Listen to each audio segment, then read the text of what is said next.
Hello guys, Radhe Radhe. आज हम इस वीडियो में डिस्कस करेंगे लेंस कैटरेक्ट।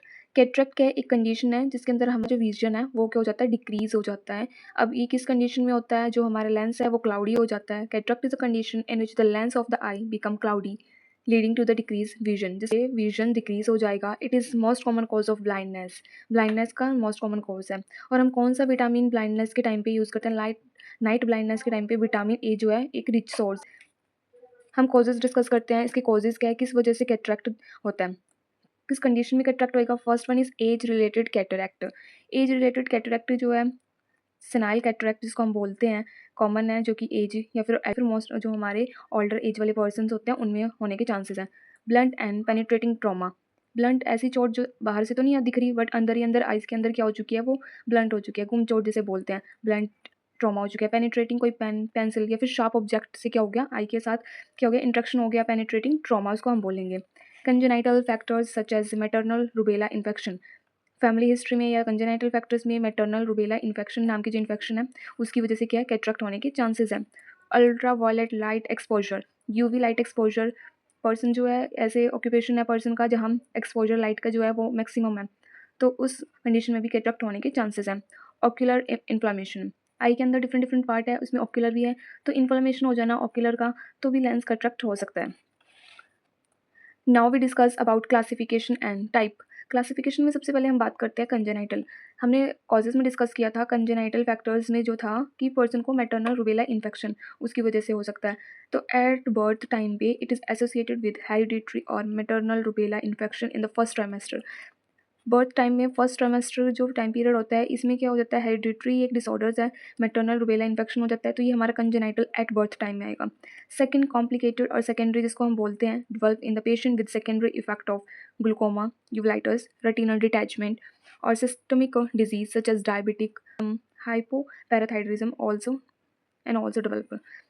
कॉम्प्लिकेटेड, अब कॉम्प्लिकेटेड या फिर सेकेंडरी, इसमें क्या है कि अगर पर्सन को सेकेंडरी डायग्नोज है पहले से, वजह से लेंस कैटरेक्ट हो सकता है। Glaucoma, uveitis, retinal detachment, systemic disease जैसे कि डायबिटीज़ या फिर हाइपोपैराथायरॉयडिज्म है, तो फिर पर्सन को कैटरेक्ट की कंडीशन इसके बाद हो सकती है as a secondary diagnose. Third हम डिस्कस करते हैं एजिंग।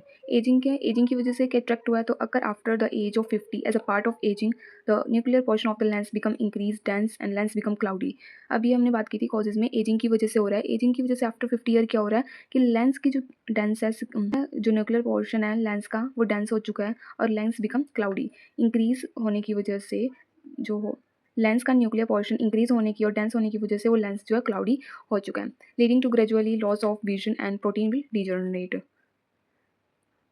फोर्थ टाइप है toxic, result from the drugs और chemicals toxicity with phenothiazide and toxic substance का इंड्यूस या फिर इंट्रैक्शन होने की वजह से केमिकल्स हो गया, ऐसे ड्रग्स हो गए, फिनोथाइजाइड और नेप्थिलीन, जिनकी वजह से क्या हो सकता है, कैटरेक्ट का एक टाइप है। Traumatic Traumatic can occur at any age and are caused by the mechanical trauma or exposure to chemical radiation or toxic substance. Traumatic क्या बोल रहा है? ट्रोमेटिक में क्या बोल रहा है कि कोई भी मेडिकल ट्रॉमा हुआ है, शार्प ऑब्जेक्ट लग चुका है या फिर केमिकल या फिर रेडिएशन का एक्सपोजर हो चुका है, ये किसी भी एज में हो सकता है, कॉमन, यह किसी भी एज में हो सकता है traumatic. Clinical manifestations, blood, cloudy vision, glare and light sensitivity. Person जो होएगा वो लाइट से सेंसिटिविटी होएगी, उसको वो क्या है, लाइट ज़्यादा एक्सपोज नहीं कर पाएगा, कलर कुछ फेड हो चुके होंगे, पर्सन अच्छे से नहीं डिटेक्ट कर पाएगा, नाइट विजन इफेक्ट भी होगा।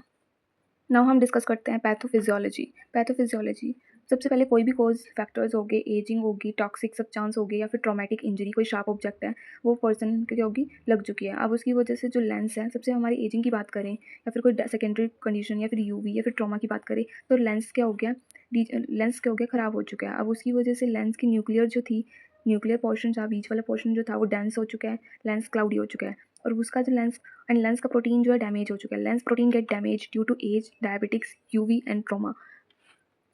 Lens become cloudy and opaque, जिसकी वजह से लाइट जो है, अब कोई भी चीज़ जो है क्लाउडी हो चुकी है। ओपेक मतलब कुछ दिखाई नहीं दे रहा, लाइट जो है अच्छे से पास नहीं हो पा रही, light can not pass properly, image on retina become blood.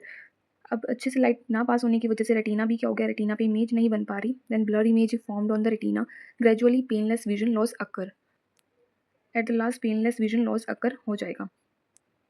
Diagnostic test क्या है? Visual acuity test Snellen chart से करेंगे। जब हम एग्जामिनेशन करते हैं आई का, तो फिर हम स्नेल चार्ट से पर्सन को अल्फ़ाबेट रीड करवाते हैं कि पर्सन का कितना विजन लॉस हुआ है, उसके अकॉर्डिंग हम पर्सन को स्पेक्टिकल्स का नंबर प्रोवाइड कराते हैं। Retinoscopy, refraction test, SS refractive error हम देखेंगे इसमें।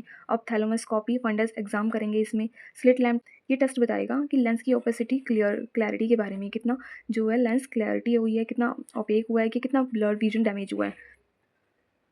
फर्दर हम डिस्कस करते हैं management, non surgical, change prescription of glass.